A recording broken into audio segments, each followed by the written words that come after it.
Hi, my name is Upendra Giri. I'm the part of the code team for CWC, that's cracking the wellness code for 2018 at ICC Milpitas. And it's an amazing response for our very first conference on wellness. And with me this afternoon, I have the gentleman who's going to deliver and mesmerize the audience, and Dr. Alan Goldhamer. And Alan has an agenda for the audience today, and he's going to mesmerize the audience.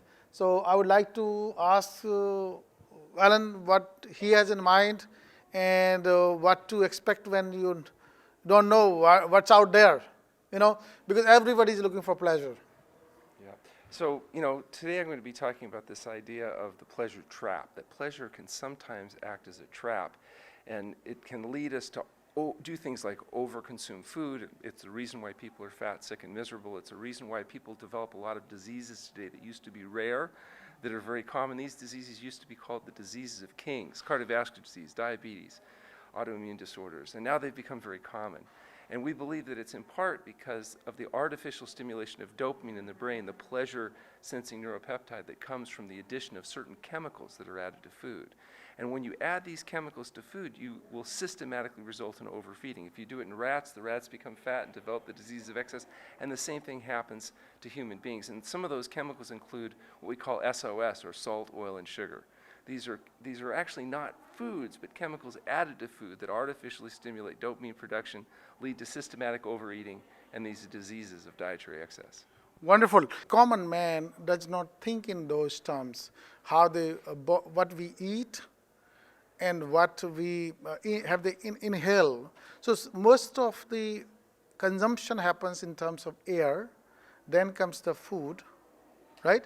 And then, of course, thoughts are continuously going through our body, right? Yes. So what kind of impact these things have on your initiating the pleasure moments in your life? I mean, anything to do with that? I think you want to think about something like happiness is largely a serotonin-based neurochemical phenomena, whereas pleasure is strictly a dopamine-based phenomena. So the idea that if you're not happy, it's because you don't have enough pleasure may be a mistake.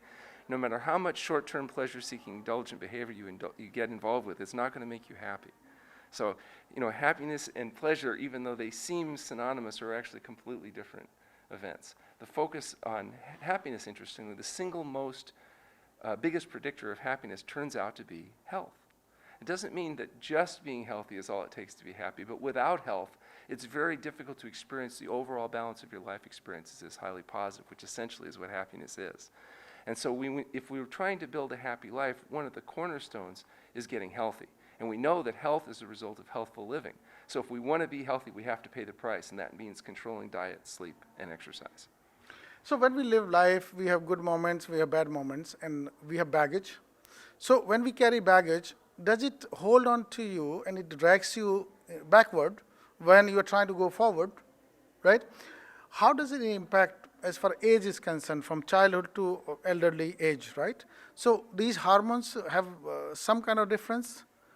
Well, clearly there's differences between young people and old people, but the principles of healthful living don't change. It's just the intensity and importance of them do. For example, when you're young, you tend to be more resilient. Your capacity to adapt and accommodate and get away with things may be greater. As you age, one of the things that happens is people tend to heal a little bit slower.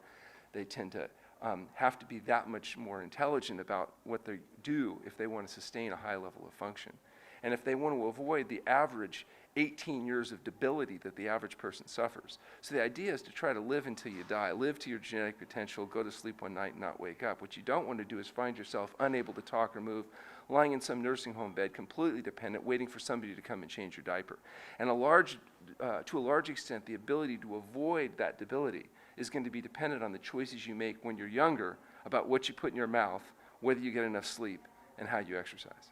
Anything which comes to your mind, especially we live in a global economy, we live in a global world, global village. Any message? Well, yeah, health results from healthful living. Get focused on healthful living. If you need some help, read The Pleasure Trap. Ladies and gentlemen, this was Dr. Alan Goldhamer with me at ICC for Cracking the Wellness Code 2018. Thanks for watching the show. Thank you very much.